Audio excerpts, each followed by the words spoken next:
കഴിഞ്ഞ ദിവസം കലൂർ സ്റ്റേഡിയത്തിൻ്റെ അതിന് പോയപ്പോഴാട്ടാ മാല ബൾബ് ഇട്ടിട്ട് വലിയൊരു സംഭവം കാണുന്നത്. അപ്പോൾ എന്തുട്ടാന്ന് അറിയാൻ വേണ്ടി ഞാൻ ചെന്ന് നോക്കുമ്പോൾ അതേ മണിച്ചിത്രത്താഴിൻ്റെ പെട്ടിയിരിക്കുന്നു, പിന്നെ ഒരു ആനക്കുട്ടി, പിന്നെ 2 തോക്ക്.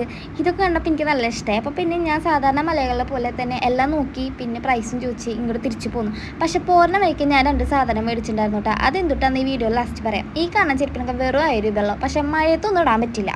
പിന്നെ തടി തുറക്കണ സംഭവങ്ങളൊക്കെ കണ്ടു, പിന്നെ നമുക്കത് ആവശ്യമില്ലാത്ത നോക്കില്ല. പിന്നെ ഈ 2 വളയ്ക്ക് വെറും 400 രൂപയുള്ളൂ. പിന്നെ കുറേ വളകളുണ്ട്, കുറേ നമുക്ക് ആകർഷകമായിട്ടുള്ള കുറേ സാധനങ്ങളുണ്ട്. പക്ഷേ എല്ലാത്തിനും നല്ല പ്രൈസ് ആയതുകൊണ്ട് നമ്മളത് നോക്കി അവിടെ തന്നെ വെച്ചു. പിന്നെ ഈ കാണുന്ന മലയ്ക്ക് വെറും 350 രൂപയുള്ളൂ കേട്ടോ. പിന്നെ ഈ ഒരു സംഭവത്തിന് 200 രൂപയാണ് പെയറിന്. എന്തിനാണോ ഇവരിങ്ങനെ വെച്ചേക്കുന്നത് എനിക്കറിയില്ല. ഇവർക്ക് എന്ത് ലാഭം ഉണ്ടാവണമെന്ന് ഞാൻ ചിന്തിച്ച് നോക്കി. ഞാൻ ഈ സംഭവം എടുക്കാൻ വേണ്ടിയിട്ട് ഞാനൊരു ചേച്ചിനെ വിളിച്ചുകൊണ്ട് കുറേ നേരം വിളിച്ച്.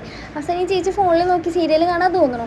അപ്പം ഞാൻ ചേച്ചിനെ വിളിച്ചിട്ട് ചേച്ചി പറഞ്ഞു, ചേച്ചി ഇതിന് എത്രയാണ് ചോദിച്ചപ്പോൾ ആ ചേച്ചിനെ പറഞ്ഞ കച്ചവടമൊന്നുമില്ല മോളെ, അതുകൊണ്ട് ഫോൺ നോക്കിയിരുന്നു, അതുകൊണ്ട് ഞാൻ വിളിച്ച് കേട്ടില്ല പറഞ്ഞു. അപ്പം ഞാൻ ചോദിച്ചു ഇവരെന്തിനീ കേരളത്തിൽ ഇങ്ങനൊരു സംഭവം അവിടെ നടത്തണേന്ന് വിചാരിച്ചു. പക്ഷേ മേടിക്കണവരുണ്ട് കേട്ടോ. പക്ഷെ ഞാൻ ഇവിടുന്നാണ് ഒരു സംഭവം മേടിച്ചത്, ഈ ബുക്ക് സ്റ്റാളിൽ നിന്ന്. ഞാൻ എന്ത് ബുക്കാണ് സെലക്ട് ചെയ്തതെന്ന് നിങ്ങളൊന്ന് ഗസ് ചെയ്യണേ. ഞാനിത് നല്ലൊരു ബുക്കാണ്, എൻ്റെ ഫ്രണ്ടിന് ഗിഫ്റ്റ് കൊടുക്കാൻ വേണ്ടിയിട്ട് ഞാൻ സെലക്ട് ചെയ്തതാണ്. അപ്പോൾ അത്രയേ ഉള്ളൂ, ബൈ.